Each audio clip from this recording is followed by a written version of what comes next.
Hello प्यारे बच्चों और साथियों, आप सभी का स्वागत है अपने YouTube चैनल एनएमएस अड्डा। तो हाँ जी, आज के लिए आपके लिए स्पेशल वीडियो लेके आया हूं जिसमें आपके एनएमएस साइंस के 250 क्या है आपके 250 प्लस मोस्ट इंपॉर्टेंट क्वेश्चंस हैं। तो जो कि आपके 9 नवंबर के पेपर के लिए एकदम हेल्पफुल है, या कह सकते हैं बिल्कुल हेल्पफुल है। इन्हीं क्वेश्चन में के आपको क्या मिल जाएंगे, 35 क्वेश्चन आपके मिल जाएंगे अगर आपने सही से पूरी वीडियो देख ली। और ये सारे क्वेश्चंस आपके कहाँ से बनाए गए हैं, जो हमारा मिशन शिक्षण संवाद जो टीम है उसके जो हमारे टीचर्स हैं उनके गाइडेंस और प्रीवियस ईयर के जो पेपर्स होते हैं उसको एनालिसिस करके आप बोले या तोड़ मरोड़ के बोला जाए, सारा कुछ आपका क्या करता है, उसी से सारे क्वेश्चंस लिए गए हैं। तो इस वीडियो को क्या करना है, आपको एंड तक बने रहना है, क्योंकि मैं देखिए मैं आपको क्या बताऊंगा, मैं आपको बताऊंगा कि कैसे सारे क्वेश्चंस करने, सिर्फ आंसर नहीं बताने वाला कि एक आपका टिक करा कि फ्रिज में क्या है तो ऑप्शन नंबर 1 ऑप्शन 2, ऐसे नहीं, आपने तो पढ़ लिया। मैं आपको विधिवत एक्सप्लेन करूंगा एक्सप्लेनेशन के साथ, ठीक है। उससे वहां से आपके क्या है, एक क्वेश्चन से दो दो पॉइंट भी क्लियर होंगे। तो आपको क्या करना है, वीडियो को लास्ट तक जरूर देखना है। अब आप बोलेंगे कि वीडियो सर कितनी लंबी होने वाली है, तो वो आपको देखिए यहाँ पे लिखा है समय हमारा 3 घंटा, तो 3 घंटा ना लेके तो भाई 2.5 घंटे में तो पूरा ही कराएंगे। इतना तो टाइम लगने वाला क्योंकि 2025 और संतोष खरे सर को तो आप लोग सभी लोग जानते हो, ठीक है। और ये हमारा खरे पब्लिक, कुछ देखिए कुछ बच्चों के पास बुक भी होगी संतोष खरे सर की, ठीक है। तो चलिए शुरू करते हैं। तो आप लोग खुशी का माहौल बनाइए और 35 क्वेश्चंस के लिए आप लोग बेझिझक पूरी वीडियो को लास्ट तक जरूर देखिए। तो पहला क्वेश्चन हमारा कह रहा है, अगर आपको वीडियो अच्छी लगे तो लाइक और सब्सक्राइब कर देना, फिर देखना, ठीक है। और दोस्तों के साथ तो शेयर ही करना है, लास्ट में बोलूं पहले बोलूं, ठीक है। सारी इंपॉर्टेंट देखिए हमारा क्या कह रहा है पहला क्वेश्चन, ठीक है। पहला क्वेश्चन हमारा बोला जा रहा है, फ्रिज और एसी के बढ़ते प्रयोग से वायुमंडल में ओजोन परत का निरंतर क्षरण निम्न में से किसके कारण हो रहा है। ये आप बहुत बार पढ़ भी चुके हो, मीथेन, कार्बन डाइऑक्साइड, क्लोरोफ्लोरोकार्बन। कुछ लोग वीडियो देखने से पहले sir option number B, option number C आने लगेंगे, पर मैं आपको बता दूं, देखिए फ्रिज और एयर कंडीशनर जो होती है हमारी, एसी होती हैं, जैसे उपकरणों से निकलने वाले क्या होते हैं हमारे क्लोरोफ्लोरोकार्बन, क्या होता है क्लोरोफ्लोरोकार्बन, जिसको बोलते हैं सीएफसी, ठीक है। सीएफसी वायुमंडल में ओजोन परत को क्या करती है, नुकसान पहुंचाती है। ये रसायन आपके क्या होते हैं, समताप मंडल में पहुंचकर ओजोन के जो अणु होते हैं उनको तोड़ते हैं, जिससे आपकी ओजोन परत का क्षरण होता है। क्लियर है। फिर बात करते हैं अपने अगले क्वेश्चन की तरफ। अगला क्वेश्चन हमारा क्या कह रहा है, कह रहा है इसरो की स्थापना कब हुई। तो इसरो की स्थापना कब हुई, ऑप्शन देने की आपको बात ही नहीं है। इसरो क्या है, इसरो ISHRO, यहां से आपका फुल फॉर्म भी पूछा जाता है, तो आप क्या बोलोगे, भारतीय अंतरिक्ष अनुसंधान संगठन, और जिसकी स्थापना हुई थी 15 अगस्त 1969, 15 अगस्त 1969 को ही थी। और इसका उद्देश्य क्या था, इसका उद्देश्य ये था जो अंतरिक्ष विज्ञान है और जो हमारी प्रौद्योगिक के क्षेत्र में है, भारत की क्षमता को विकसित करना है। तो क्या हो जाएगा, ऑप्शन नंबर 3 हमारा इसका राइट आंसर हो जाएगा। फिर बढ़ते हैं अपने अगले क्वेश्चन की तरफ। अगला क्वेश्चन हमारा कह रहा है, छुई में पौधे में संवेदनशीलता की खोज की थी, किसने करी थी, श्रीधराचार्य, चरक, कस्तूरी रंजन या जगदीश चंद्र बसु। तो सर जो हमारे जगदीश चंद्र बसु जी थे, उन्होंने छुई मुई जैसे पौधे में संवेदनशीलता और प्रक्रिया की खोज की थी। उन्होंने अपने क्या है, जो क्रिस्कोग्राफ नामक उपकरण था उससे स्थित पौधों में जीव जंतुओं की तरह उत्तेजना के प्रति संवेदनशीलता प्रक्रिया की भी खोज करी थी। तो क्या हो जाएगा, ऑप्शन नंबर 4 हमारा इसका राइट आंसर हो जाएगा। फिर बात करते हैं अपने अगले क्वेश्चन की तरफ। अगला क्वेश्चन हमारा कह रहा है, चेचक के टीके की खोज की मार्कोनी, गैलीलियो, अलेक्जेंडर फ्लेमिंग या एडवर्ड जेनर। तो आप क्या बोलोगे, चेचक के टीके की खोज आपने किसने करी थी, एडवर्ड जेनर ने, किसने करी थी, एडवर्ड जेनर ने की थी, और 1796 में की थी, ठीक है। और इन्हीं को क्या माना जाता है, यूमिनोलॉजी का जनक माना जाता है, ठीक है। एडवर्ड जेनर को क्या माना जाता है, यूमिनोलॉजी का जनक माना जाता है। ऑप्शन नंबर 4 हमारा इसका राइट आंसर हो जाएगा। फिर बढ़ते हैं अपने अगले क्वेश्चन की तरफ। अगला क्वेश्चन ठीक है। क्वेश्चन कह रहा है हरित क्रांति के दौरान किस फसल के उत्पादन में सबसे अधिक वृद्धि हुई। तो आप क्या करो, देखिए भारत में हरित क्रांति का मुख्य उद्देश्य क्या था, जो खाद्यान्न थे, उत्पादन था, उनको क्या था, बढ़ाना था। और इस दौरान गेहूं और चावल के उत्पादन में सबसे अधिक वृद्धि हुई। पर यहां पे आपका चावल नहीं दिया गया, तो गेहूं दिया गया, तो आप क्या करोगे, ऑप्शन नंबर 2 टिक करोगे। ठीक है, गेहूं, जिसमें गेहूं का उत्पादन विशेष रूप से उल्लेखनीय था। ठीक है, क्लियर है। तो ऑप्शन नंबर 2 हमारा इसका राइट आंसर हो जाएगा। अगले क्वेश्चन की बात करते हैं। क्वेश्चन कह रहा है रेशम का कीट अपने जीवन चक्र की किस अवस्था में रेशम का उत्पादन करता है। रेशम का कीट अपने जीवन चक्र में किस अवस्था में रेशम का उत्पादन करता है। तो आप क्या बोलोगे, अंडा, लार्वा, प्यूपा या वयस्क कीड़ा।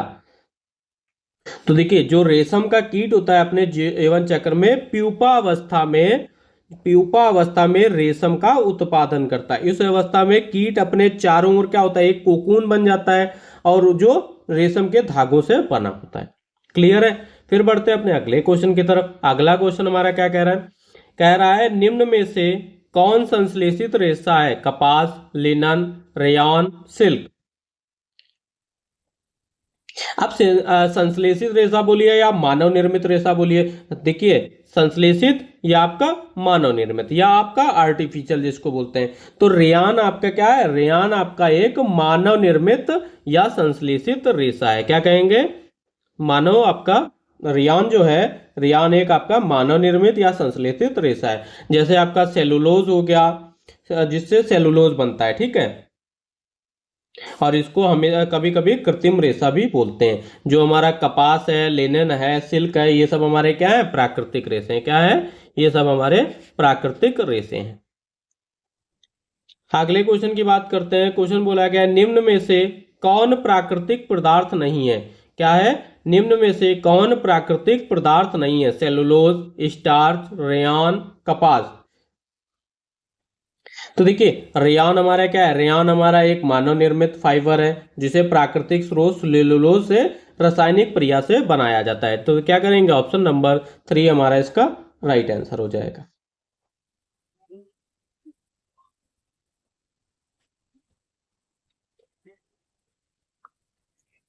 फिर बात करते हैं अपने अगले क्वेश्चन की तरफ। अगला क्वेश्चन हमारा कह रहे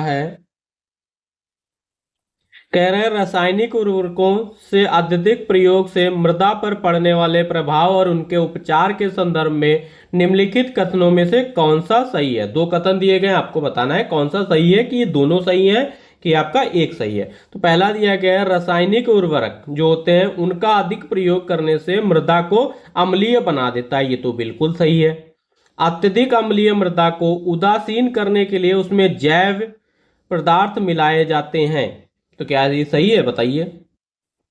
हाँ जी, ये बिल्कुल सही है। तो दोनों ऑप्शन के सही हैं। तो क्या बोलेंगे, ऑप्शन नंबर 3 पे आ जाएंगे। ठीक है, कथन हमारे दोनों सही थे, तो क्या हो जाएगा, एक और दोनों सही हैं। ठीक है, ऑप्शन नंबर 3। फिर बढ़ते हैं अपने अगले क्वेश्चन की तरफ। अगला क्वेश्चन हमारा क्या कह रहा है, अगला क्वेश्चन कह रहा है किसी पदार्थ के विलयन को गर्म करने से उसकी जो विलयता होती है उस पर निम्नलिखित में से क्या प्रभाव पड़ता है। बढ़ती है, स्थिर रहती है, घटती है, या इनमें से कोई नहीं। तो देखिए आप बोलेंगे जब कोई भी हमारा ठोस पदार्थ होता है उसके विलयन को गर्म किया जाता है तो आमतौर पर उसकी विलयता क्या होती है, बढ़ जाती है। क्या होती है, आमतौर पर उसकी विलयता होती है जो बढ़ जाती है। तो ऑप्शन नंबर 1 हमारा इसका राइट आंसर हो जाएगा। पर इसका कारण क्या होता है, इसका कारण जो होता है, जो उसके अंदर ऊष्मा देने वाले विलयक जो होते हैं, जैसे जल के अणुओं को क्या होती है, जो गतिज ऊर्जा होती है, गतिज ऊर्जा समझते हैं आप लोग।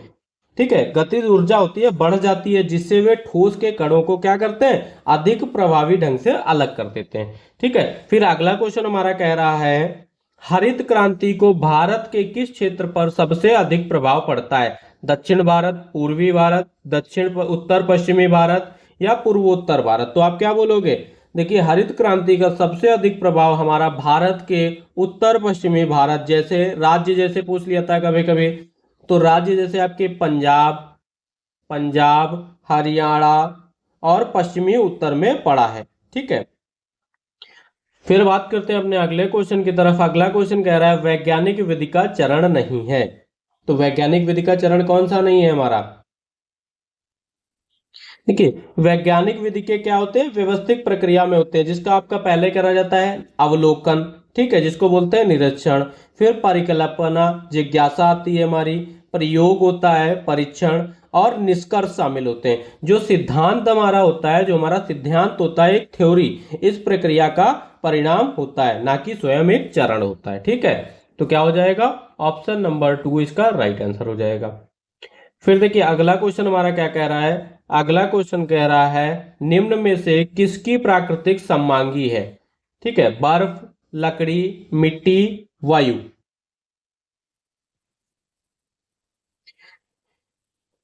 अब बहुत लोगों को सममांगी ही नहीं पता होगा, तो आप क्वेश्चन करेंगे क्या? देखिए, सममांगी प्राकृति का अर्थ होता है मिश्रण का संगठन पूरे पदार्थ में एक समान होता है। पूरे पदार्थ में क्या होता है? एक समान होना। जैसे आपका जो बर्फ है, बर्फ है, ठोस जल है, क्या है हमारा? बर्फ है, ठोस जल, एक शुद्ध आपका पदार्थ है, इसलिए ये क्या है हमारा? ये सममांगी हो गया आपका। वायु है, वायु भी आपका क्या है? विभिन्न, जैसे विभिन्न गैसों का मिश्रण है, लेकिन एक क्या है? संगठन है, एक समान होता है, इसलिए ये दोनों क्या है हमारे? सममांगी मिश्रण है। ए और डी ऑप्शन नंबर 3 हमारा इसका राइट आंसर हो जाएगा। फिर बात करते हैं अपने अगले क्वेश्चन की तरफ। अगले क्वेश्चन में बोला है निम्न में से यौगिक नहीं है। क्या है? निम्न में से यौगिक नहीं है। अब यौगिक क्या होता है? यौगिक हमारा वो होता है दो या दो से अधिक तत्वों के रासायनिक संयोजन से बनता है। यौगिक क्या होता है हमारा? दो या दो से अधिक तत्वों के रासायनिक संयोजन से बनता है।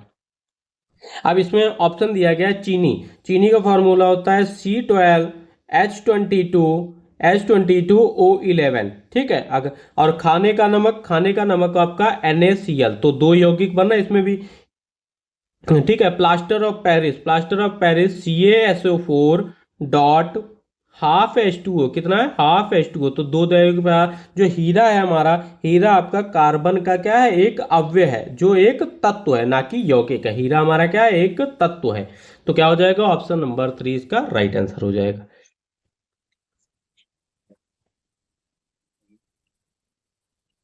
अब अगला क्वेश्चन हमारा कह रहा है गैसों की सर्वाधिक विलायक जल में विलयता ताप वृद्धि के साथ बढ़ती है, अपरिवर्तित रहती है, पहले कम होती है, फिर बढ़ती है, कम होती जाती है। तो आप क्या बोलोगे? देखिए, जो गैसों की विलयता होती है विशेष रूप से जल में तापमान के बढ़ने के साथ वो क्या होती है? घटती जाती है। क्या होती है? घटती जाती है, कम होती जाती है। ऑप्शन नंबर 4 इसका राइट आंसर हो जाएगा। फिर बात करते हैं अपने अगले क्वेश्चन की तरफ। अगला क्वेश्चन बोला गया सिंचाई के परंपरागत साधन है ढेकुली, रहेट या दोनों। जो परंपरागत साधन है तो ढेकुली भी है हमारा और रहेट भी है। ढेकुली और रहेट दोनों ही भारत में सिंचाई के लिए उपयोग किए जाने वाले ये हमारे क्या है? पारंपरिक साधन। आजकल तो आप लोग ट्यूबवेल वगैरह यूज करते हो। ढेकुली एक होता था, जैसे कुआं होता था, उसमें एक लीवर का होता, उपयोग करके ऐसे घुमा के, चक्का घुमा के पानी निकाला जाता था। ठीक है, तो क्या हो जाएगा? दोनों एक हमारे, ऑप्शन नंबर 3। फिर बात करते हैं अपने अगले क्वेश्चन की तरफ। 17 नंबर, खाना बनाने वाली गैस जिसे संक्षिप्त रूप से LPG, क्या है? LPG कहते हैं, मुख्य अव्यय होते हैं प्रोपेन, बुटेन या दोनों। तो आप क्या बोलोगे? जो LPG होता है, LPG का फुल फॉर्म क्या होता है? Liquefied petroleum gas. इसका उपयोग क्या किया जाता है? इसका उपयोग आपका खाना पकाने के इस्तेमाल वाली गैस होती है। और यह मुख्य रूप से आपके हाइड्रोकार्बन, जैसे जो आपका प्रोपेन है, प्रोपेन आपका C3H8 और बुटेन आपका C4H10, इनका प्रयोग करके मिश्रण होती है। तो क्या होती है? प्रोपेन और बुटेन का मिश्रण होती है। तो विकल्प 1 और दोनों इसके राइट आंसर सही है। ठीक है, फिर अगला क्वेश्चन हमारा कह रहा है, अगला क्वेश्चन कह रहा है भारत का प्रथम शैक्षणिक उपग्रह निम्न में से है? ज्ञान दर्शन, इग्नू, एजुसेट या आपका ICT। तो ये तो सभी को पता है, तो क्या हो जाएगा? एजुसेट, जिसको बोलते हैं EDUSAT, एडुसेट। ठीक है, एडुसेट भारत का पहला समर्पित हमारा क्या है? शैक्षणिक उपग्रह है, और जिसे आपका 20 सितंबर 2004 में लॉन्च किया गया था। इसका उद्देश्य क्या था? देश भर में शिक्षा को बढ़ावा देने का। क्या था हमारा? देश भर में शिक्षा को बढ़ावा देने का। फिर बात करते हैं अपने अगले क्वेश्चन की तरफ। अगला क्वेश्चन कह रहा है पदार्थ का वह सूक्ष्म कण जो स्वतंत्र अवस्था में नहीं रह कर सकता किंतु रासायनिक प्रक्रिया में भाग लेता है, यौगिक, तत्व, परमाणु, अणु। तो आप क्या बोलोगे?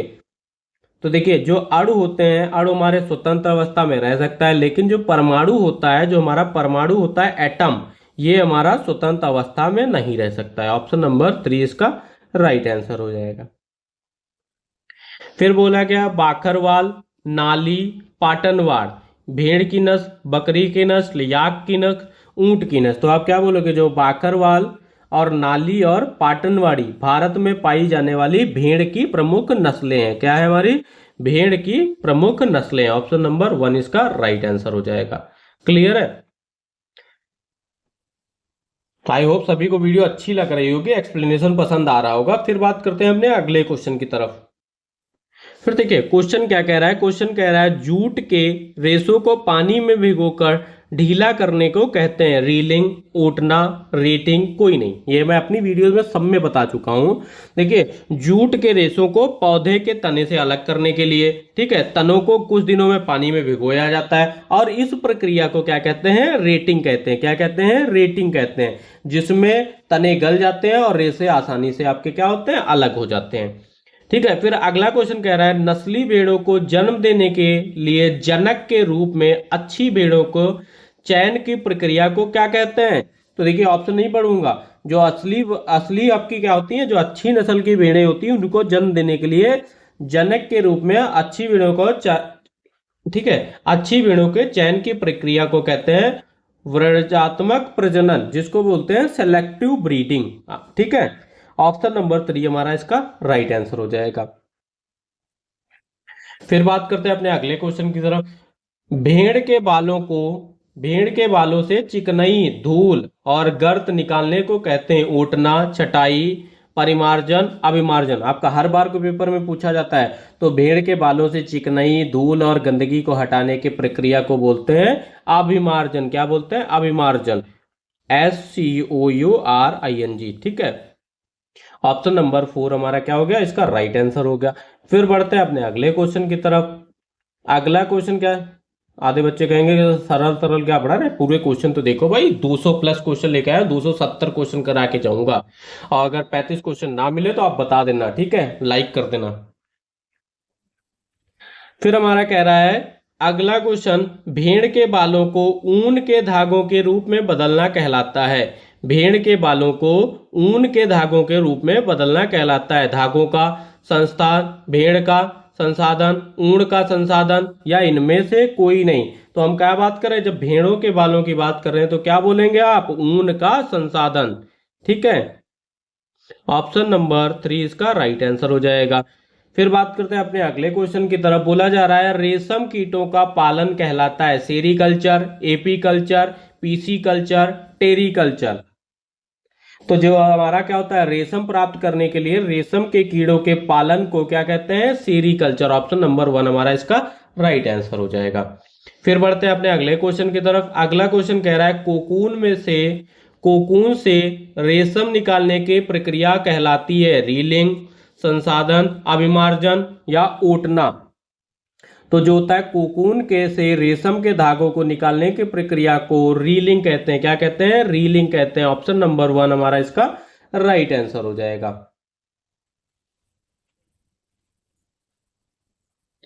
फिर बात कर रहे हैं अपने 27 नंबर क्वेश्चन की। रेशम कीट के जीवन चक्र में कौन सर्वाधिक भोजन करता है? लार्वा, कीट, कोकून, या वयस्क नर कीट।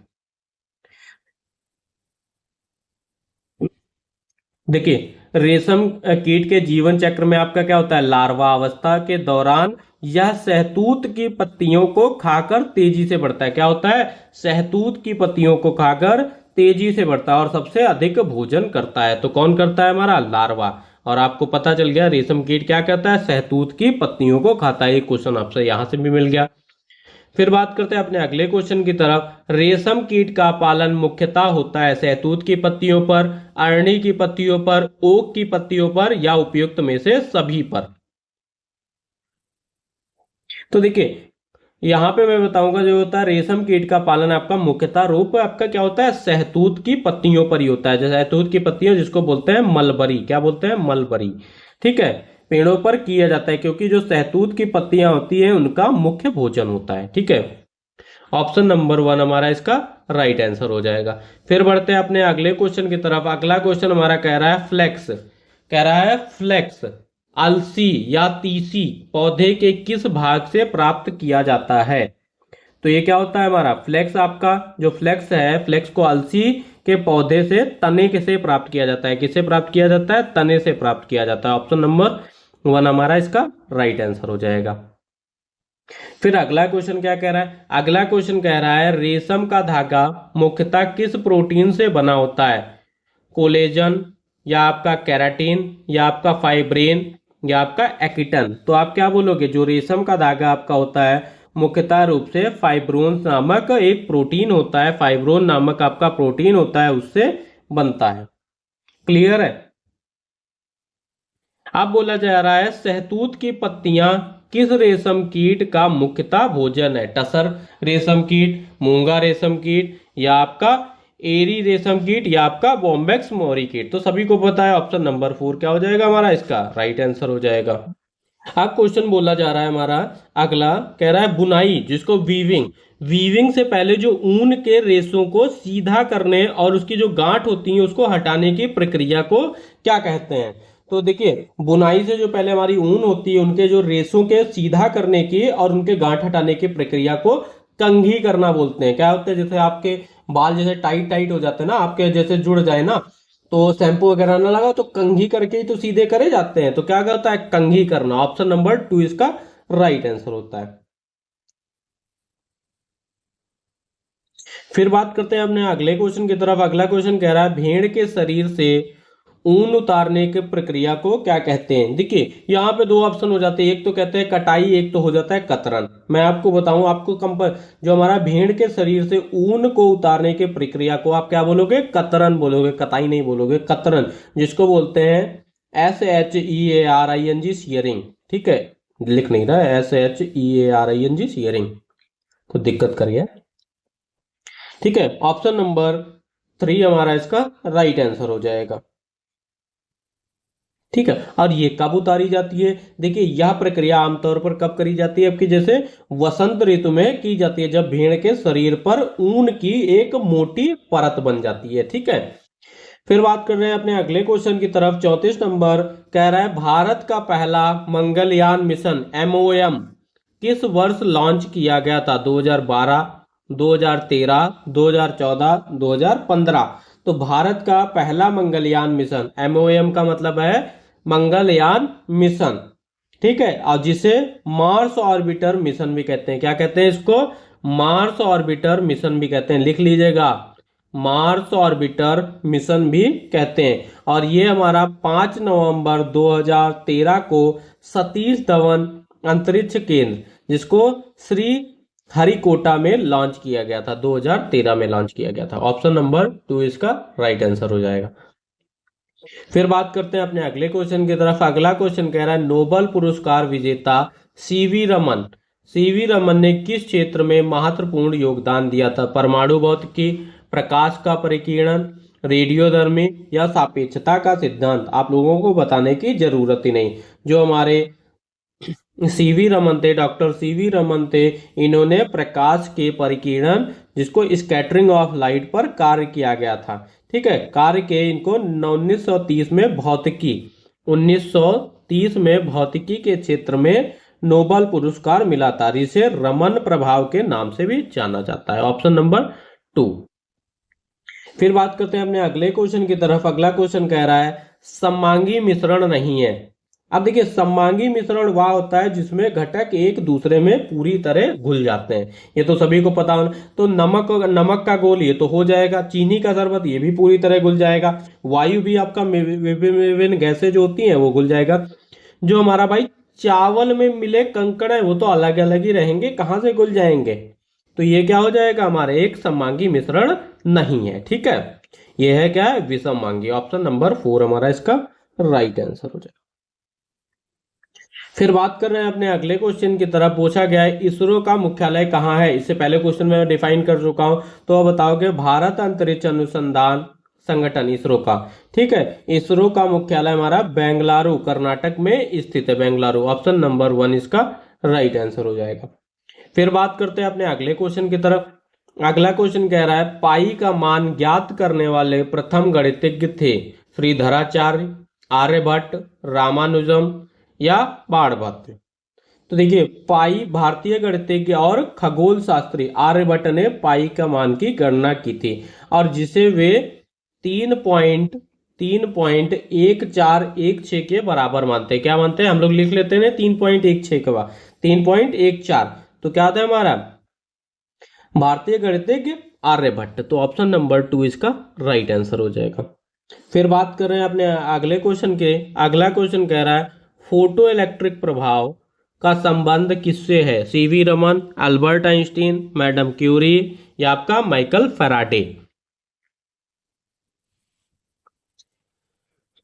तो हमारा फोटो इलेक्ट्रिक प्रभाव का संबंध हमारा अल्बर्ट आइंस्टीन, क्या है, अल्बर्ट आइंस्टीन को 1921 में फोटो इलेक्ट्रिक प्रभाव के सिद्धांत की व्याख्या करने के लिए भौतिकी को नोबेल पुरस्कार भी दिया गया था। तो क्या है, अल्बर्ट आइंस्टीन को भी भाई नोबेल पुरस्कार मिला था। कब मिला था, 1921 में। फिर बोला जा रहा है अगला क्वेश्चन हमारा कह रहा है परमाणु का उदासीन कण है, तो होगा न्यूट्रॉन, प्रोटॉन, इलेक्ट्रॉन या इनमें से कोई नहीं। उदासीन का मतलब भाई उस पर कोई चार्ज नहीं होता है, तो परमाणु पे क्या होता है, कोई चार्ज नहीं होता है। तो आप क्या बोल दोगे, ठीक है, परमाणु का उदासीन कण क्या है हमारा।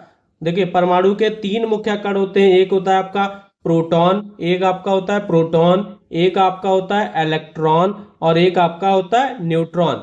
जो न्यूट्रॉन होता है, न्यूट्रॉन पे हमारा कोई चार्ज नहीं पाया जाता है, और जो इलेक्ट्रॉन होता है इस पे नेगेटिव चार्ज पाया जाता है, प्रोटॉन पे हमारा पॉजिटिव चार्ज पाया जाता है। 3 क्वेश्चन हो गए। तो उदासीन किस पे आता है हमारा, न्यूट्रॉन पे, प्रोटॉन पे प्लस वाला, ठीक है, आवेश, और इलेक्ट्रॉन पे आपका निगेटिव आवेश। ठीक है, पॉजिटिव आवेश को तो पता है ना कि धनावेशित बोलते हैं और इसको ऋणावेशित बोलते हैं। क्लियर हो गया। फिर बढ़ते हैं अपने अगले क्वेश्चन की तरफ। अगला क्वेश्चन कह रहा है रोगों में रक्षा हेतु वैक्सीन की खोज किसने करी थी। अब ये तो सभी को पता होगा, जी मार्कोनी, गैलीलियो या डॉक्टर अरविंद खुराना या आपके एडवर्ड जेनर। तो आप ऑप्शन दे देंगे ऑप्शन नंबर 4, एडवर्ड जेनर को टीकाकरण का जनक माना जाता है। क्या माना जाता है, टीकाकरण का जनक माना जाता है। इन्होंने 1976 में चेचक के टीके की खोज करी थी। ठीक है, ये चीज याद रखिएगा, 1976 में चेचक के टीके की खोज करी थी। फिर बात करते हैं अपने अगले क्वेश्चन की तरफ। 42 नंबर क्वेश्चन कह रहा है निम्नलिखित में से किस भारतीय वैज्ञानिक को नोबेल पुरस्कार से सम्मानित नहीं किया गया था। देखिए बात किया गई है, हम बात करते हैं सबसे पहले जो हमारे डॉक्टर हरगोविंद खुराना है, इनको आपको 1968 और सीवी रमन, जो सीवी रमन है लिख लीजिएगा, सीवी रमन है, इनको 1930, और जो हमारे सुब्रमण्यम चंद्रशेखर हैं इनको 1983 को नोबेल पुरस्कार से सम्मानित किया गया था। और जो हमारे डॉक्टर विक्रम भाई साराभाई हैं, एक हमारे प्रसिद्ध वैज्ञानिक थे, लेकिन इन्होंने नोबेल पुरस्कार नहीं मिला है। क्या है, इनको नोबेल पुरस्कार नहीं मिला है। ठीक है, हरिगोविंद खुराना को 1968 में, सीवी रमन को 1930 में और सुब्रमण्यम चंद्रशेखर को 1983 में। क्लियर है। फिर बढ़ते हैं अपने अगले क्वेश्चन की। तो अगला क्वेश्चन कह रहा है मोम का पिघलना किस प्रकार का परिवर्तन। आपको बताया था एक आपका भौतिक परिवर्तन, रासायनिक परिवर्तन, बहुत सारे परिवर्तन होते हैं। तो ये देखिए मोम का पिघलना, तो मोम का पिघलना आपका क्या है, एक भौतिक परिवर्तन है, क्योंकि इस प्रक्रिया में मोम की रासायनिक संरचना में कोई बदलाव नहीं होता है। पिघलने के बाद मोम को फिर से ठोस अवस्था में लाया जा सकता है। क्लियर है। फिर बात करते हैं अपने अगले क्वेश्चन की तरफ। कह रहा है जल वाष्प को ठंडा होकर जल बनना कौन सी क्रिया है, वाष्पन या आपके ऊर्ध्वपातन या आपके संघनन या इनमें से कोई नहीं। तो आप क्या बोलेंगे, जल वाष्प का ठंडा होकर जल में बदलने की प्रक्रिया को बोलते हैं संघनन, इंग्लिश में बोलते हैं कंडेंसेशन कहते हैं, और यह जल चक्र का एक महत्वपूर्ण हिस्सा है। अगला क्वेश्चन कह रहा है निम्नलिखित में से कौन सा पदार्थ जल में पूर्णतः घुलनशील है? चाक पाउडर, चाय पत्ती, ग्लूकोज, लकड़ी का बुरादा। तो जो आपका क्या बोलेंगे, ग्लूकोज एक सरल शर्करा है जो जल में पूरी तरह घुल जाता है, जबकि जो आपका चाक पाउडर होता है, चाय पत्ती होती है, लकड़ी का बुरादा होता है, ये जल में अघुलनशील है। ऑप्शन नंबर 3 हमारा इसका राइट आंसर हो जाएगा। फिर बढ़ते हैं अपने अगले क्वेश्चन की तरफ। अगला क्वेश्चन कह रहा है निम्नलिखित में से कौन अन्य से भिन्न है? आयोडीन, नौसादर, नेप्थलीन, चीनी। तो आप क्या बोलोगे, जो आपका आयोडीन है, नौसादर है, नेप्थलीन है। नौसादर को क्या बोलते हैं? Ammonium chloride. क्या बोलते हैं? Ammonium chloride. और नेप्थलीन ऐसे पदार्थ हैं जो गर्म करने पर सीधे ठोस में, जो ये ठोस होते हैं, ठोस से गैस में बदल जाते हैं। ठीक है। और चीनी गर्म करने पर पिघलती है और फिर जल जाती है, लेकिन उसका क्या होता है? ऊर्ध्वपातन नहीं होता है। तो क्या बोलेंगे? चीनी हमारी निम्नलिखित अन्य भिन्न है। ऑप्शन नंबर 4 इसका राइट आंसर हो जाएगा। अब निम्न, अगला क्वेश्चन पूछा गया निम्न में से शुद्ध पदार्थ नहीं है। अब शुद्ध पदार्थ कौन सा नहीं है आपका? ऑप्शन तो देख लें। सोना, वायु, चांदी, लोहा। ठीक है। तो आप क्या देखिए, सोना है, चांदी है, आपका लोहा है, ये क्या है? आपके शुद्ध पदार्थ है, क्योंकि ये तत्व और एक ही प्रकार के परमाणुओं से बने होते हैं। जो हमारा वायु है, वायु हमारा विभिन्न गैसों जैसे नाइट्रोजन, ऑक्सीजन और कार्बन डाइऑक्साइड का मिश्रण है, इसलिए क्या है, इसकी संरचना निश्चित नहीं है। तो ये क्या है? ये शुद्ध पदार्थ नहीं है। ऑप्शन नंबर 2 इसका राइट आंसर हो जाएगा। क्लियर है। अगला क्वेश्चन हमारा कह रहा है निम्नलिखित ठीक है, निम्नलिखित परिवर्तन, अरे निम्नलिखित नहीं, नियमित परिवर्तन। ठीक है। नियमित परिवर्तन का उदाहरण है वर्षा का होना, तूफान का आना, भूकंप का आना, दिन और रात का होना। तो आप क्या बोलोगे? देखिए, नियमित परिवर्तन वे होते हैं जो आपके क्या होते हैं, एक निश्चित समय अंतराल पर दोहराए जाते हैं। जैसे दिन और रात का होना एक नियमित परिवर्तन है, क्योंकि यह आपका क्या है, हर 24 घंटे में होता है। क्या होता है हमारा? या हर 24 घंटे में होता है। ऑप्शन नंबर 4 इसका राइट आंसर हो जाएगा। फिर बात कर रहे हैं अपने अगले क्वेश्चन की तरफ। अगला क्वेश्चन हमारा कह रहा है जटिल परिवर्तन का उदाहरण। अब जटिल तो समझते ही होगे ना, मुश्किल, कोयला का बनाना, कागज का जलना, फफूंद लगना, जंग लगना। तो कागज का जलना, भाई आपने माचिस लगाई तो जल गया, तो उसमें तो कोई जटिल तो है नहीं, है? बहुत लोग कंफ्यूज हो गए, तो हम तो कंफ्यूजन दूर करते हैं। देखिए, जटिल परिवर्तन वे होते हैं जिनमें एक नया पदार्थ बनता है, ठीक है, और मूल पदार्थ को वापस प्राप्त नहीं किया जा सकता। ये चीज याद रखिएगा, लिख लीजिए। जटिल परिवर्तन वे होते हैं जिनमें एक नया पदार्थ बनता है और मूल पदार्थ को वापस प्राप्त नहीं किया जा सकता। कागज का जलना आपका क्या है? कागज का जलना आपका एक जटिल परिवर्तन है, क्योंकि जलने के बाद राख बनती है और जिसे आप क्या करेंगे, वापस कागज में नहीं बदला जा सकता। क्लियर है। बात कर रहे हैं अपने अगले क्वेश्चन की तरफ। लिखा है प्रत्यावर्तित परिवर्तन का उदाहरण। क्या है हमारा? प्रत्यावर्तित परिवर्तन का उदाहरण है। आप पहले समझिए कि प्रत्यावर्तित परिवर्तन होता क्या है। प्रत्यावर्तित परिवर्तन वे होते हैं जिनमें पदार्थ को उसकी मूल अवस्था में वापस लाया जा सकता है। क्या है? मूल अवस्था में वापस लाया जा सकता है। जैसे पानी का जमना, एक क्या है आपका प्रत्यावर्तित परिवर्तन, क्योंकि जमे हुए पानी जो बर्फ होता है, बर्फ क्या है, फिर पिघल कर आपका क्या होता है, पानी में बदल। दूध का दही, ये तो नहीं है आपका। कागज का जलना नहीं प्राप्त कर, फलों का पकना कच्चा थोड़ी ना कर दोगे फिर। तो क्या हो जाएगा? ऑप्शन नंबर 3 इसका राइट आंसर हो जाएगा। फिर बात कर रहे हैं अपने अगले क्वेश्चन की तरफ। अगला क्वेश्चन कह रहा है रोटी में फफूंद लगना क्या है आपका? अनुकूल परिवर्तन, प्रतिकूल परिवर्तन, या आपका प्रत्यावर्तित परिवर्तन? प्रत्यावर्तित परिवर्तन और कृत्रिम परिवर्तन। तो क्या हो जाएगा हमारा? देखिए, जो यह प्रतिकूल परिवर्तन है, रोटी में फफूंद लगना, यह एक प्रतिकूल परिवर्तन है, क्योंकि यह एक आपका अवांछित परिवर्तन होता है जो किसी पदार्थ के गुणों को खराब कर देता है। क्लियर है। फिर बढ़ते हैं अपने अगले क्वेश्चन की तरफ। अगला क्वेश्चन कह रहा है आसुत जल किस विधि से प्राप्त किया जाता है? वाष्पन, संघनन, या आसवन, या आपका ऊर्ध्वापातन? तो जो का आसुत जल, देखिए आसुत जल हमारा आसवन की वह प्रक्रिया होती है जिसमें किसी तरल को गर्म करके वाष्प में बदला जाता है और फिर वो वाष्प जो होता है उसको ठंडा करके वापस तरल में संग्रहित किया जाता है। ठीक है, आसुत, आसुत आप क्या कहते हैं, आसुत का मतलब होता है शुद्ध जल। ठीक है, शुद्ध जल, तो क्या हो जाएगा, आसवन की प्रक्रिया से। फिर हमारा क्वेश्चन की बात कर रहे हैं, 53 नंबर क्वेश्चन कह रहा है भौतिक परिवर्तन है ग्लूकोज का पानी में घुलना, लोहे में जंग लगना, मोमबत्ती का जलना और भोजन का पाचन। तो जो रहता है हमारा ग्लूकोज, ग्लूकोज का पानी में घुलना एक क्या है, भौतिक परिवर्तन में। ठीक है, क्या है हमारा, भौतिक परिवर्तन, ऑप्शन नंबर 1।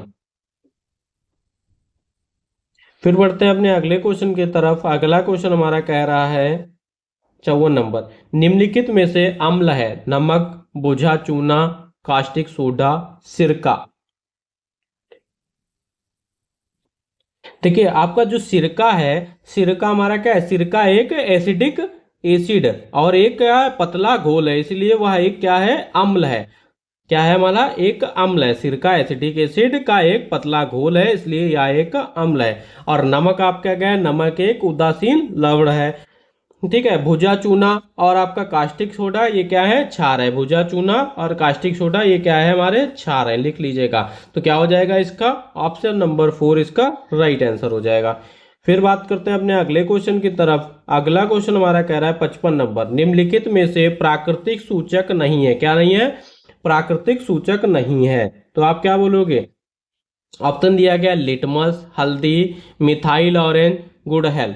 तो देखिए मिथाइल ऑरेंज हमारा क्या है, एक मानव निर्मित सूचक है। क्या है, मिथाइल ऑरेंज हमारा क्या है, एक मानव निर्मित सूचक है। लिटमस, हल्दी, गुड़हल ये सब क्या है आपके, ये क्या है आपके प्राकृतिक सूचक हैं। और ये जो है हमारा, और ये जो लिटमस मिथाइल ऑरेंज है इसका प्रयोग क्या किया जाता है, इसका प्रयोग आपका उपयोग अम्ल और क्षार की पहचान के लिए किया जाता है।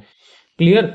फिर बात करते हैं अपने अगले क्वेश्चन की तरफ। पूछा गया है चीनी का रासायनिक सूत्र है। तो चीनी का रासायनिक सूत्र अभी हमने आपको बताया, C12H22O11। ठीक है, क्या हो जाएगा, ऑप्शन नंबर 3 इसका राइट आंसर। चीनी को सुक्रोज भी बोलते हैं। ठीक है, फिर बात कर रहे हैं अपने अगले क्वेश्चन की तरफ। अगला क्वेश्चन कह रहा है किसके अणुओं, 56 नंबर क्वेश्चन, 56 ठीक है 57, किसके अणुओं के बीच अंतर आणविक आकर्षण बल सबसे कम होता है।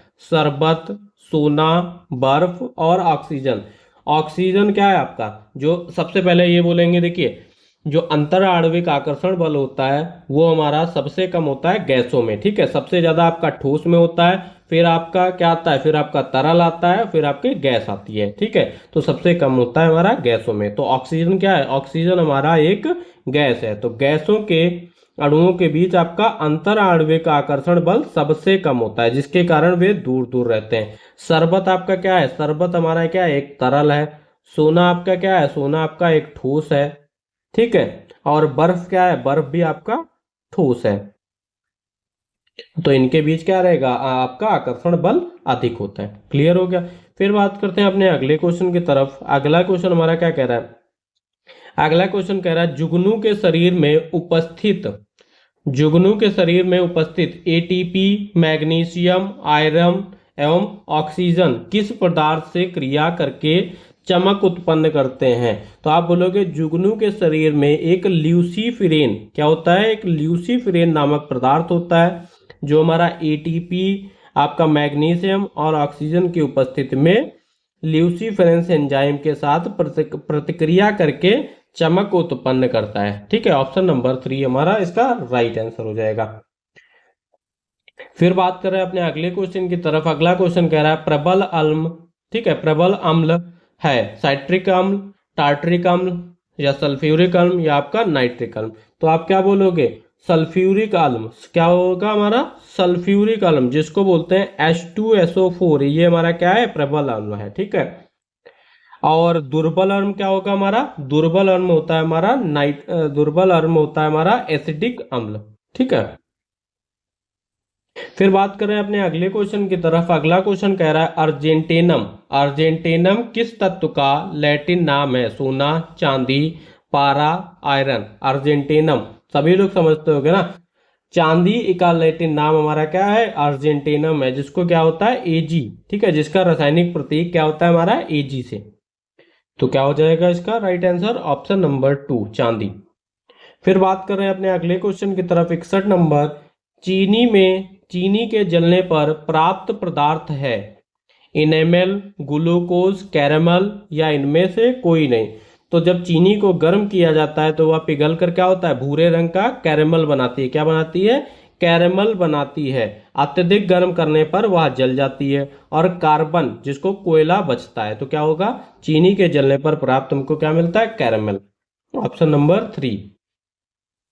फिर बात करें अपने अगले क्वेश्चन के, तो अगला क्वेश्चन कह रहा है निम्नलिखित में से किस पदार्थ के क्रिस्टल की आकृति मकड़ी के जाले के समान होती है। ऑक्जेलिक अम्ल, टार्टरिक अम्ल, साइट्रिक अम्ल या एसिडिक अम्ल। तो क्या बोलोगे, टार्टरिक अम्ल के क्रिस्टल की आकृति मकड़ी के जाले के समान होती है। ठीक है, ऑप्शन नंबर 2 इसका राइट आंसर हो जाएगा। फिर बात करते हैं अपने अगले क्वेश्चन की तरफ। अगला क्वेश्चन कह रहा है भौतिक परिवर्तन है दूध से दही बनना, फलों का पकना, ठीक है, दूध से दही बनना, फलों का पकना, ये तो सब हमारे रासायनिक परिवर्तन है। फिर आ जाते हैं अपने थर्ड ऑप्शन पे, कह रहा है लोहे में जंग लगना, तो ये भी हमारा क्या है, रासायनिक परिवर्तन है। पानी से बर्फ बनना, तो ये हमारा क्या है, भौतिक परिवर्तन। ठीक है, ऑप्शन नंबर 4 इसका राइट आंसर हो जाएगा। आई होप सभी को क्लियर होगा यहां तक। ठीक है, क्वेश्चन कह रहा निम्नलिखित में से क्षार है नींबू का रस, कास्टिक सोडा, सिरका, सोडियम क्लोराइड। तो आप क्या बोलोगे, जो हमारा कास्टिक सोडा है, कास्टिक सोडा जिसको बोलते हैं सोडियम हाइड्रोक्साइड NaOH, क्या है हमारा NaOH, एक प्रबल क्षार है। नींबू का रस और सिरका आपके क्या है, नींबू का रस और सिरका आपके क्या है, ये अम्लीय होते हैं। जबकि sodium chloride NaCl, sodium chloride NaCl एक लवण है। ठीक है, तो क्या हो जाएगा इसका, क्षार हमारा क्या है, कास्टिक सोडा। नींबू का रस और सिरका ये हमारे क्या है, ये हमारे क्या है, ये हमारे अम्लीय होते हैं। फिर बढ़ते हैं अपने अगले क्वेश्चन की तरफ। निम्नलिखित में से किसका व्यापारिक नाम ठीक है, व्यापारिक नाम धावन सोडा है। Sodium carbonate, sodium by carbonate, sodium hydrogen carbonate, तो आप क्या हाइड्रोजन हाइड्रोक्साइड, सोडियम क्लोराइड। तो आप क्या बोलोगे, जो हमारा धावन सोडा है, धावन सोडा का नाम होता है सोडियम कार्बोनेट। क्या होता है, सोडियम कार्बोनेट, ऑप्शन नंबर 1 इसका फॉर्मूला क्या होता है, Na2CO3, क्या होता है Na2CO3, जिसको क्या बोलते हैं सामान्य नाम धावन सोडा या वॉशिंग सोडा।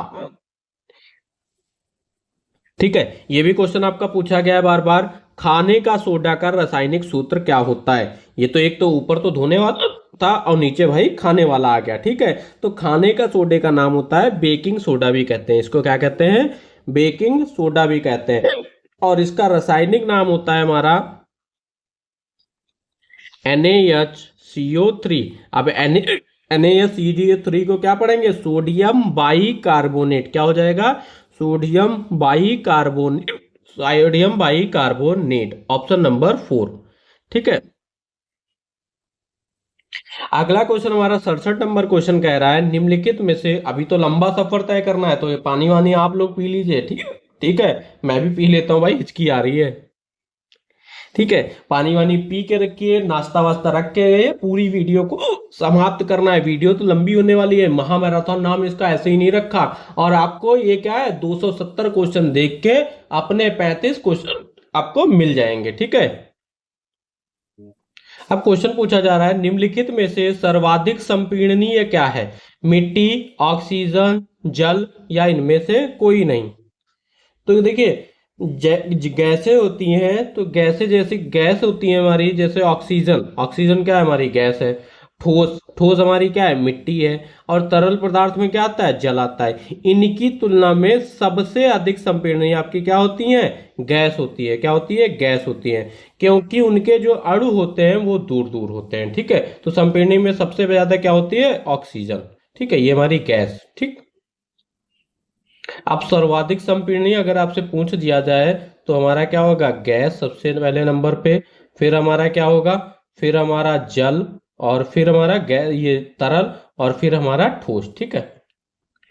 अगला क्वेश्चन कह रहा है निम्नलिखित में से ऊष्माक्षेपी क्रिया है ग्लूकोज का जल में घुलना, काली चूने का जल में घुलना, कली चीने का जल में घुलना, यूरिया का जल में घुलना, या इनमें से कोई नहीं। तो आप क्या बोलोगे, जब कली चूना आपका जो होता है कैल्शियम ऑक्साइड होता है, कैल्शियम ऑक्साइड को जब जल में घोला जाता है तो उसमें क्या होता है, एक ऊष्माक्षेपी अभिक्रिया होती है, जिसमें से क्या होती है, ऊष्मा निकलती है, और क्या बनता है हमारा, कैल्शियम हाइड्रोक्साइड बनता है। क्या बनता है, कैल्शियम हाइड्रोक्साइड बनता है। लिख लीजिएगा, ऑप्शन नंबर क्या हो जाएगा इसका 2।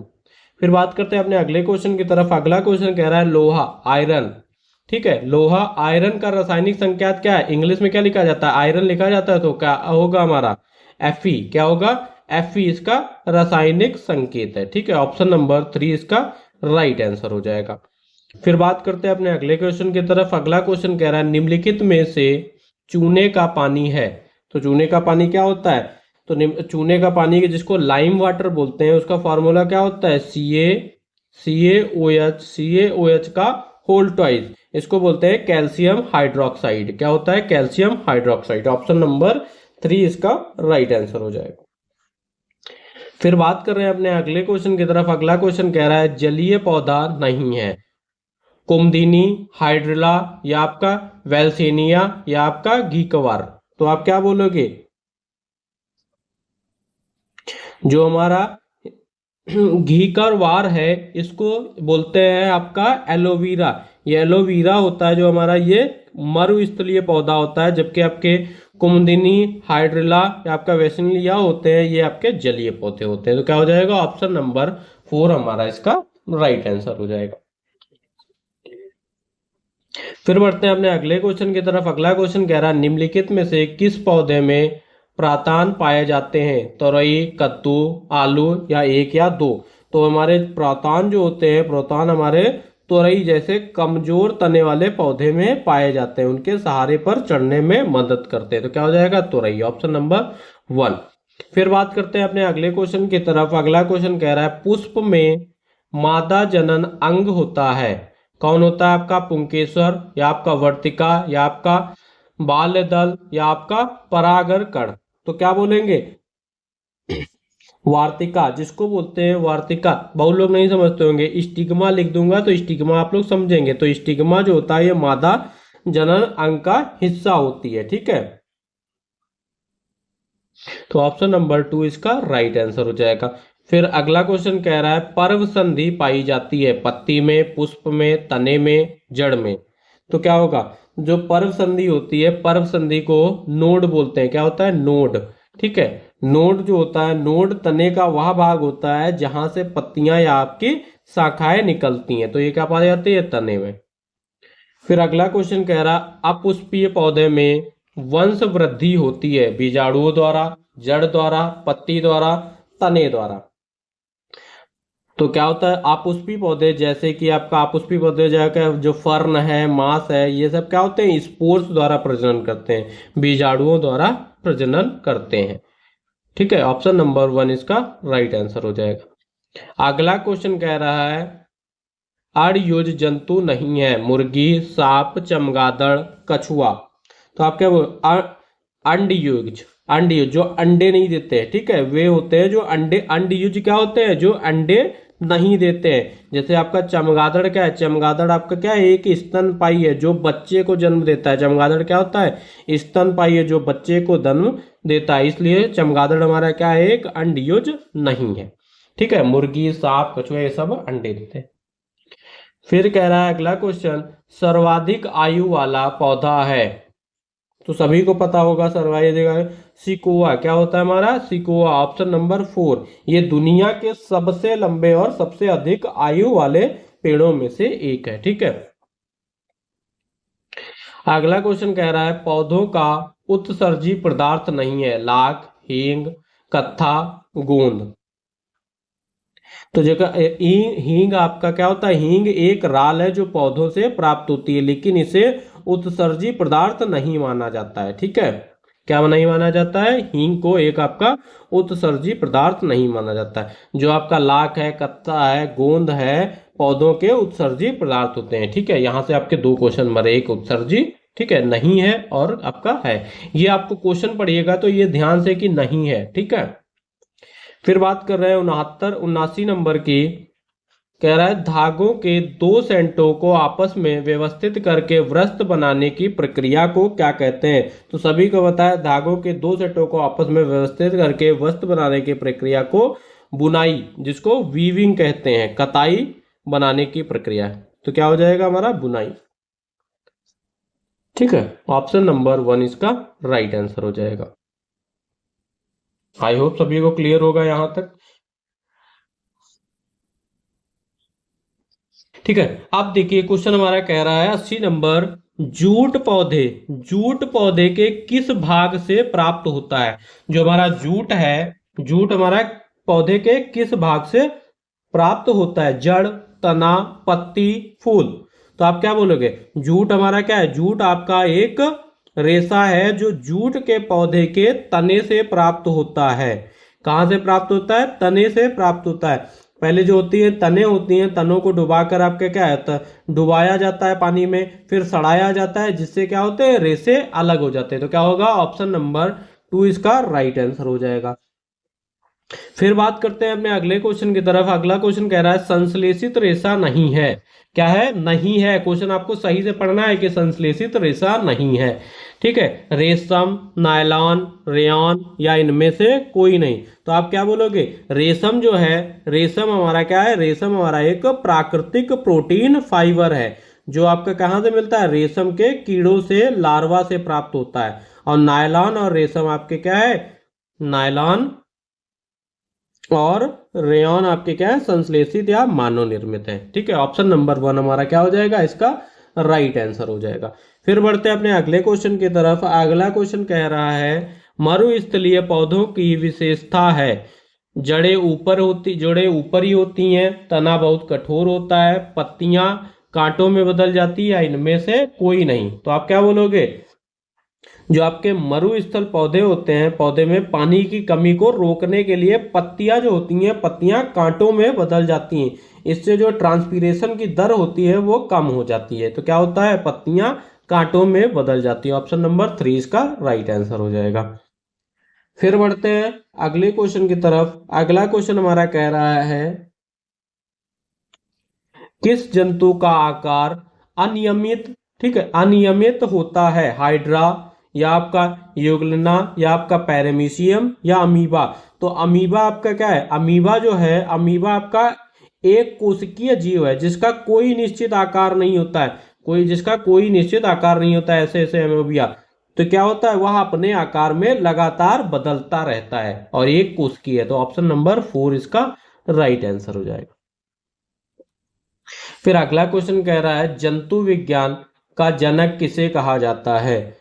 तो सभी को पता है जो अरस्तु थे, अरस्तु को जंतु विज्ञान जूलॉजी, क्या होता है हमारा, जूलॉजी, ठीक है, जूलॉजी का जनक माना जाता था, क्योंकि उन्होंने जानवरों के अध्ययन में महत्वपूर्ण योगदान किया। आप जूलॉजी समझ गए होंगे ना आप लोग, जानवरों के अध्ययन। फिर बात करते हैं अपने अगले क्वेश्चन की तरफ। अगला क्वेश्चन हमारा कह रहा है फ्लेक्स नामक रेशा किस पौधे के तने से प्राप्त होता है, सनई, पटसन, अलसी या कपास। तो फ्लेक्स जो होता है, फ्लेक्स को क्या बोलते हैं आपको, फ्लेक्स का पौधा अलसी के नाम से भी जाना जाता है। इस पौधे के तने से फ्लेक्स नामक रेशा प्राप्त होता है। क्या होता है, तने से। ठीक है, तो क्या हो जाएगा, ऑप्शन नंबर 3 इसका राइट आंसर हो जाएगा। फिर क्वेश्चन कह रहा है पानी में पाया जाने वाला सूक्ष्म जीव है। तो आपका जो अमीबिया है, अमीबिया, पैरामीशियम और आपका जो क्लोमाइडोनियम है, सभी आपके क्या है, सूक्ष्म जीव है। क्या है आपके, सभी सूक्ष्म जीव हैं जो पानी में पाए जाते हैं। तो इनमें से सभी, या आप कह सकते हैं उपयुक्त सभी, ऑप्शन नंबर 4। फिर अगला क्वेश्चन कह रहा है आपको क्या बताना है, असत्य कथन बताना है। जो 3-4 आपके ऑप्शन दिए गए उसमें से बताना। देखिए 3 आपके बिल्कुल सही हैं, 1 आपका गलत है, तो वो बताना है। तो पहला बोला गया है शुतुरमुर्ग का अंडा सबसे बड़ी कोशिका होती है? तो ये तो बिल्कुल सही है। ठीक है, जो हमारा कह रहा है वयस्क व्यक्ति के मेरुदंड में 26 हड्डियां होती है, सभी को पता है, बिल्कुल सही। मनुष्य का नर जनन अंग अंडाशय है, ना कि यार। ठीक है, सभी को पता है, जन्म क्या है, बेबी बॉर्न होता है। ठीक है, तो ये तो बिल्कुल गलत है, तो जो गलत है वही हमारा क्या हो जाएगा, इसका राइट आंसर हो जाएगा। अगला भी पढ़ लेते हैं। छींक आना अनौचिक क्रिया है। ठीक है, सही है। ठीक है, एकदम से छींक देते हैं, आई एम सॉरी बोलते हैं। अगला क्वेश्चन कह रहा है पौधे के बराबर में क्या असत्य है? पौधे के बारे में क्या असत्य है? लिखा है ये श्वसन क्रिया करते हैं, सही है। एक निश्चित आयु के बाद इनकी वृद्धि रुक जाती है, तो ऐसा तो कभी नहीं हुआ भाई।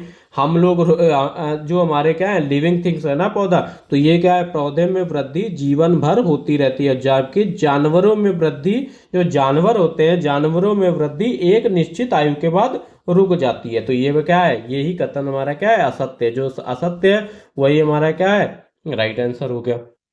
फिर बढ़ते हैं अपने अगले क्वेश्चन की तरफ। अगला क्वेश्चन कह रहा है उष्मीय ऊर्जा का मात्रक है, तो क्या होगा, उष्मीय ऊर्जा का मात्रक होगा। तो देखिए, आपका कार्य ले लें या आप ऊर्जा ले लें, तो इनका मात्रक आप जैसे कार्य की कमी, ऊर्जा आपकी कमी आई तो आपने काजू खा लिया, और काजू से क्या होता है भाई, जूल होता है, काजू जूल। तो क्या हो जाएगा, उष्मीय ऊर्जा का मात्रक आपका जूल है। अगला क्वेश्चन कह रहा है द्रवों में ऊष्मा का संरक्षण किस विधि से होता है? तो देखिए, द्रवों में ऊष्मा का संरक्षण किस विधि से होता है? चालन, या आपका विकिरण, या आपका संवहन, इनमें से कोई नहीं। तो द्रव होते हैं लिक्विड, और गैसों में ऊष्मा का संरक्षण हमारा मुख्य होता है संवहन से, जिसको बोलते हैं कन्वेक्शन विधि से होता है। ठीक है, क्या होता है, कन्वेक्शन विधि से। ठीक है, ऑप्शन नंबर 3 इसका राइट आंसर हो जाएगा। फिर बात करते हैं अपने अगले क्वेश्चन की। कह रहा है किसी पदार्थ को निश्चित ताप तक गर्म करने के लिए आवश्यक ऊष्मा की मात्रा निम्नलिखित में से किस पर निर्भर करती है? द्रव्यमान, तापांतर, या पदार्थ की आपकी विशिष्ट ऊष्मा, या इनमें से कोई नहीं। तो आप क्या बोलो कि किसी पदार्थ को गर्म करने के लिए आवश्यक ऊष्मा की मात्रक उसके द्रव्यमान, तापांतर और प्रतिष्ठ ऊष्मा पर निर्भर करती है। तो इनमें से सभी नहीं, तीनों पर निर्भर करती है। तो इनमें से सभी, ये तीनों क्या हो गए। फिर बात करते हैं अगले क्वेश्चन की। स्वस्थ मनुष्य के शरीर का ताप होता है, ये तो आपका ही आ गया। तो हमें पता है कि जो हमारा स्वस्थ मनुष्य होते हैं भाई, उनके शरीर का सामान्य तापमान 37 डिग्री सेंटीग्रेड, और फ़ारेनहाइट में क्या होता है, 37 डिग्री सेंटीग्रेड और 98.6 डिग्री फ़ारेनहाइट होता है। क्या होता है, फ़ारेनहाइट होता है। फ़ारेनहाइट में दिया हुआ तो 98.6, और वैसे 37 डिग्री सेंटीग्रेड। अगला क्वेश्चन कह रहा है पदार्थ को गर्म करने पर उसका ठोस अवस्था से सीधे गैस अवस्था में बदलना कहलाता है। तो सभी को पता है कि ऊर्ध्वपातन हमारा होता है, सब्लिमेशन वह प्रक्रिया है जिससे कोई जो आपका पदार्थ होता है ठोस अवस्था से सीधे गैस अवस्था में बदल जाती है। क्वेश्चन पूछा गया है उष्मा का कुचालक है ऊन, लोहा, तांबा, पीतल। तो आप क्या बोलोगे, उष्मा का कुचालक वह पदार्थ होता है जो उष्मा को आसानी से प्रभावित नहीं होने देता। तो दिए गए विकल्पों में क्या दिया गया, हमारा ऊन दिया गया, लोहा दिया गया, तांबा दिया गया है, ठीक है, और पीतल दिया गया। तो ऊन आपका क्या है, ऊन आपका एक कपड़ा है जो उष्मा का कुचालक होता है, जबकि लोहा जो है आपका, तांबा है, पीतल है, ये सभी धातुएं हैं जिसमें उष्मा की सुचालकता होती है। तो क्या हो जाएगा, ऊन। ऑप्शन नंबर 1 इसका राइट आंसर हो जाएगा। अगला क्वेश्चन हमारा क्या कह रहा है, देख लीजिए। अगला क्वेश्चन कह रहा है 1 किलो कैलोरी में कितने जूल होते हैं? तो आप बताएंगे 4.18 गुणे 10 की पावर 3, 4.18 10 की पावर 3 जूल होते हैं। ऑप्शन नंबर 4, ठीक है। फिर बात करते हैं अपने अगले क्वेश्चन की तरफ। अगला क्वेश्चन हमारा कह रहा है ऊष्मा ऊष्मा का प्रभाव होता है कम ताप से अधिक ताप की ओर, अधिक ताप से कम ताप की ओर, निश्चित नहीं, इनमें से कोई नहीं। तो आप क्या बोलोगे, ऊष्मा का प्रभाव आपका अधिक ताप से कम ताप की ओर होता है। ठीक है, ऑप्शन नंबर 2 इसका राइट आंसर हो जाएगा। और ये किसके कारण होता है? एक जो आपका उष्मागतिक का एक मूल सिद्धांत है। फिर बात करते हैं अपने अगले क्वेश्चन के 97 नंबर, कुकुरमुत्ता मशरूम। जी ठीक है, मशरूम तो बहुत लोगों को फेमस होगा यार, बस सब्जी होती है। मशरूम मशरूम जो कि एक आपका मृतोपजीवी पौधा है, में कौन सा पोषक तत्व प्रचुर मात्रा में पाया जाता है? आयरन, वसा, कार्बोहाइड्रेट, प्रोटीन। तो प्रोटीन तो दाल में पाया जाता है, और भाई मशरूम जो होता है, मशरूम में प्रचुर पोषक तत्व कौन सा पाया जाता है? प्रोटीन ही पाया जाता है। ठीक है, ऑप्शन नंबर 4 इसका राइट आंसर हो जाएगा। 98 नंबर क्वेश्चन क्या कह रहा है? निम्नलिखित में से किस पौधे की जड़ों से राइजोबियम नामक जीवाणु पाए जाते हैं? गेहूं, चना, धान, मक्का।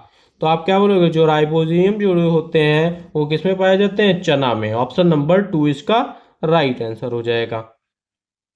फिर बढ़ते हैं अपने अगले क्वेश्चन की तरफ। कह रहा है प्रकाश संश्लेषण की क्रिया पौधे की पत्तियों में पाए जाने वाले वर्णहरिम और सूर्य के प्रकाश की उपस्थिति में होती है। इस क्रिया के निम्नलिखित रासायनिक समीकरण में रिक्त स्थान पर कौन पदार्थ होगा? तो कौन सा पदार्थ होगा? ये आपका 6CH2O प्लस 6H2O, तो क्या बनेगा जाके? C6H12O6 plus 6O2। तो क्या हो जाएगा हमारा समीकरण? और ये क्या बनता है? ये हमारा हो गया आपका ग्लूकोज। क्या होता है हमारा? ग्लूकोज। ठीक है, ये हमारा क्या होता है? ग्लूकोज। तो कौन सा हो जाएगा? C6H12O6। ऑप्शन नंबर 1 इसका राइट आंसर हो जाएगा। अब हमारा 100 नंबर क्वेश्चन क्या कह रहा है? सही जोड़ा है श्वेत क्रांति मरुस्थल उत्पादन। सही जोड़ा बताना है। तो हमें पता है सही जोड़ा क्या है? हरी क्रांति फसल उत्पादन से संबंधित होता है। तो ऑप्शन नंबर 4 इसका राइट आंसर हो जाएगा। फिर क्वेश्चन कह रहा है आपका, कीटभक्षी पौधे सामान्यतः उन स्थानों पर मिलते हैं जहां की भूमि से में कमी होती है। काहे की कमी होती है? ऑक्सीजन की, जल की, नाइट्रोजन की, कार्बन की। जो आपके कीटभक्षी पौधे उन स्थानों पर पाए जाते हैं जहां मिट्टी में नाइट्रोजन की कमी होती है। ठीक है, ऑप्शन नंबर 3 इसका राइट आंसर हो जाएगा। अगला क्वेश्चन कह रहा है लाइकेन। लाइकेन है, लाइकेन आपका क्या है? कीटभक्षी, सहजीवी, परजीवी, मातृजीवी। तो आप क्या बोलोगे? लाइकेन हमारा क्या है? लाइकेन शैवाल एक कवक के बीच में एक सहजीवी संबंध है। किसके? कवक के बीच एक आपका संबंध है। इसमें जो शैवाल होती है प्रकाश संश्लेषण द्वारा भोजन बनाता है, जबकि कवक उसे आश्रय और खनिज प्रदान करता है। ठीक है, तो क्या हो जाएगा? ऑप्शन नंबर 2 इसका राइट आंसर हो जाएगा। फिर बढ़ते हैं अपने अगले क्वेश्चन के। अगला क्वेश्चन कह रहा है निम्नलिखित में से जड़ विहीन पौधा है। तो जड़ विहीन जिसमें जड़ नहीं होती है, और जो होता है क्या होता है? जो अम्ब्रेल, और अम्ब्रेल एक क्या है? जो हमारा ये अम्ब्रेल है, ऑप्शन नंबर 3। अम्ब्रेल एक परजीवी पौधा है जिसमें जड़ें नहीं होती हैं। यह अपने पोषक तत्वों को प्राप्त करने के लिए जो अन्य पौधे होते हैं दूसरे पौधों पर निर्भर करता है। ठीक है, तो ऑप्शन नंबर 3 इसका राइट आंसर हो जाएगा। अगला क्वेश्चन कह रहा है जल का क्वथनांक होता है 0 degree Celsius, 40 degree Celsius, 80 degree Celsius. तो जल का क्वथनांक वह तापमान होता है जिसे जल उबलने लगता है। तो किस पे उबलने लगता है? 100 डिग्री सेल्सियस पे। Option number 4। बात करते हैं अपने अगले क्वेश्चन की। उष्मा का सुचालक नहीं है। कौन सा नहीं है? लोहा, पीतल, वायु, या इनमें से कोई नहीं। तो उष्मा का सुचालक आपका वायु उष्मा का एक कुचालक है, सुचालक नहीं है। जो वायु है हमारी उष्मा का एक क्या है? कुचालक है, सुचालक नहीं है। तो ऑप्शन नंबर 4 इसका राइट आंसर, ऑप्शन नंबर 3 इसका राइट आंसर हो जाएगा। ठीक है, फिर बात करते हैं अपने अगले क्वेश्चन की तरफ। बोला गया कपास के पौधे के किस भाग से कपास प्राप्त होता है? तो ये बताने की जरूरत नहीं है आपको। तो क्या है हमारा? कपास के पौधे के कपास उसके फलों से प्राप्त होते हैं। किससे? फलों से प्राप्त होते थे। ठीक है, तो ऑप्शन नंबर 3 इसका राइट आंसर हो जाएगा। ठीक है, क्वेश्चन कह रहा है हमारा निम्नलिखित में से कौन सा संश्लेषित तंतु है? रेशम, पॉलिस्टर, लिनेन, नायलॉन, जटा। तो आप क्या बोलोगे? तो क्या है हमारा, जो हमारा संश्लेषित तंतु क्या है, पॉलिस्टर एक हमारा क्या है, पॉलिस्टर एक हमारा मानव निर्मित जिसको बोलते हैं संश्लेषित तंतु है, जबकि जो हमारा रेशम है, लिनन है और ये नालियन जटा जो है ये हमारे क्या है, प्राकृतिक तंतु हैं। तो क्या हो जाएगा, ऑप्शन नंबर 2 इसका राइट आंसर हो जाएगा। फिर बढ़ते हैं अपने अगले क्वेश्चन की तरफ। अगला क्वेश्चन कह रहा है कपास को ओटने की प्रक्रिया में क्या किया जाता है, बीजों से तंतुओं को अलग करना। ठीक है, ओटना, ओटना समझते हैं ना, कपास को ओटने की प्रक्रिया में क्या किया जाता है, बीजों से तंतुओं को अलग करना, तंतुओं को रंगना, ये तो होगा नहीं, तंतु धागा बनाना, धागों से वस्त्र बनाना। तो देखिए, कपास ओटने की प्रक्रिया में कपास के जो रेशे होते हैं उनको क्या करा जाता है, बीज से अलग किया जाता है, और इस प्रक्रिया को क्या बोलते हैं आप, गिनेन। ठीक है, गिनेन भी कहा जाता है। तो बीजों से तंतुओं को अलग करना। ठीक है, ऑप्शन नंबर 1 इसका राइट आंसर हो जाएगा। फिर बढ़ते हैं अपने अगले क्वेश्चन की तरफ। अगला क्वेश्चन कह रहा है चरखे का उपयोग किस प्रक्रिया के लिए किया जाता है। तो गांधी जी वाला चरखा याद आ रहा है, वो क्या करते थे, चरखे का उपयोग तंतुओं को धागा बनाने की प्रक्रिया के लिए किया जाता है, जिसे क्या है, कताई, ऑप्शन नंबर 2। फिर बात करते हैं अपने अगले क्वेश्चन की। अगला क्वेश्चन कह रहा है कपास की खेती के लिए सबसे अच्छी मिट्टी कौन सी है, रेताली मिट्टी, काली मिट्टी, लाल मिट्टी, दोमट मिट्टी। तो आप क्या बोलोगे, कपास की खेती के लिए काली मिट्टी सबसे उपयुक्त होती है। कौन सी मिट्टी, काली मिट्टी सबसे उपयुक्त होती है, क्योंकि इसमें नमी बनाए रखने की क्षमता होती है। ठीक है, फिर क्वेश्चन हमारा आया है अगला, भारत के किन राज्यों में जूट मुख्य रूप से उगाया जाता है। कहाँ उगाया जाता है, तो भारत में जूट का उत्पादन मुख्य रूप से देशों के पूर्वी क्षेत्र तक ही सीमित है। तो जूट के प्रमुख आपके उत्पादक राज्य कौन है, पश्चिम बंगाल, बिहार और असम। कौन से हैं, पश्चिम बंगाल, बिहार और असम, जो कुल उत्पादन में लगभग 80% का योगदान देते हैं। क्या देते हैं, 80% का योगदान करते हैं। क्लियर है। फिर बढ़ते हैं अपने अगले क्वेश्चन की तरफ। अगला क्वेश्चन हमारा कह रहा है तागे से दो सेटों को आपस में व्यवस्थित करके वस्त्र बनाई की प्रक्रिया क्या कहलाती है, कताई, बुनाई, बंधाई या ओटना। तो आपको पता है तागे, दो धागे होते हैं, दो सेटों को आपस में व्यवस्थित करके वस्त्र पर धागे, ये तागे नहीं, धागे, ठीक है, धागे। ठीक है, तो क्या होता है, बुनाई होती है। इससे पहले भी क्वेश्चन आया था, तो बुनाई, वीविंग जिसको बोलते हैं। ऑप्शन नंबर 2 इसका राइट आंसर हो जाएगा। फिर अगला क्वेश्चन हमारा कह रहा है निम्नलिखित में से कौन सा तंतु पौधों से प्राप्त होता है, रेशम, ऊन, पॉलिस्टर या लिनन। तो आप क्या बोलोगे, लिनन एक प्राकृतिक तंतु है। लिनन क्या है हमारा, लिनन एक हमारा प्राकृतिक तंतु है जो सन फ्लैक्स के पौधों से प्राप्त होता है। ठीक है, तो क्या हो जाएगा, ऑप्शन नंबर 4 इसका राइट आंसर हो जाएगा। बात करते हैं अपने अगले क्वेश्चन की तरफ। अगला क्वेश्चन कह रहा है जूट के पौधे को काटने के बाद उन्हें कुछ दिनों के लिए पानी में डुबो कर क्यों रखा जाता है, ताकि वे मजबूत हो जाए, ना जी, ताकि तंतु आसानी से अलग हो सके। तो क्या कहें, हाँ जी, ताकि जो तंतु होते हैं वो आसानी से अलग हो सके। ऑप्शन नंबर 2 इसका राइट आंसर। और इस प्रोसेस को क्या कहते हैं, इस प्रोसेस को आपको क्या बोलते हैं, रेटिंग, RETTING, रेटिंग। ठीक है, फिर बात करते हैं अपने अगले क्वेश्चन की तरफ। कह रहा है एक कोशिकी जीव है। तो आप क्या बोलोगे, एक कोशिकी जीव कौन सा है, मनुष्य, केचुआ, यूग्लिना, छिपकली। तो यूग्लिना एक हमारा प्रोटोजोआ है जो एक कोशिकी होता है। मनुष्य, केचुआ और छिपकली आपके बहुकोशिकीय जीव हैं। फिर बात करते हैं 116 नंबर क्वेश्चन की। मेरुदंड पाई जाती है केंचुए में, जोंक में, तिलचट्टा में, मछली में। तो किसमें पाई जाती है, जो हमारा मेरुदंड पाई जाती है किसमें, मछली में। ऑप्शन नंबर 4 इसका राइट आंसर हो जाएगा। अब मेरुदंड क्या होता है, मेरुदंड का मतलब होता है रीढ़ की हड्डी। ठीक है, फिर बात करते हैं अपना अगले क्वेश्चन के। 117 नंबर कह रहा है अपुष्पीय पौधा है, आम, फर्न, जामुन, केला। तो फर्न एक अपुष्पीय पौधा है, जिसका अर्थ है कि जिसमें फूल नहीं होते हैं। तो क्या है हमारा, जो फर्न है इसमें फूल नहीं होते हैं। आम, जामुन और केला पुष्पीय पौधे हैं तीनों। बात कर रहे हैं अपने अगले क्वेश्चन की तरफ। अगला क्वेश्चन कह रहा है मूलरोम किस में पाया जाता है? मूलरोम किस में पाया जाता है? तना में, जड़ में, पत्ती में या पुष्प में? तो मूलरोम जो होता है इसको इंग्लिश में आप समझोगे तो रूट हेयर। तो रूट हेयर आपका कहाँ पाया जाता है? जड़ों में पाए जाने वाले छोटे बाल जैसी संरचनाएं होती हैं जो आपके पानी और खनिज के क्या करते हैं? सतह करते हैं। तो क्या होता है आपका? जड़ों में पाया जाता है। Option number 2। फिर बात करते हैं 119 नंबर के क्वेश्चन। कह रहा है वर्गीकरण का जनक किसे कहा जाता है? तो आप किसको बोलोगे? तो वर्गीकरण का जनक आपका कहा जाता है कैरोलस लिनियन को। किसका? Carolus Linnaeus. ठीक है, ऑप्शन नंबर 2 इसका राइट आंसर हो जाएगा। फिर बात करते हैं 120 नंबर क्वेश्चन की।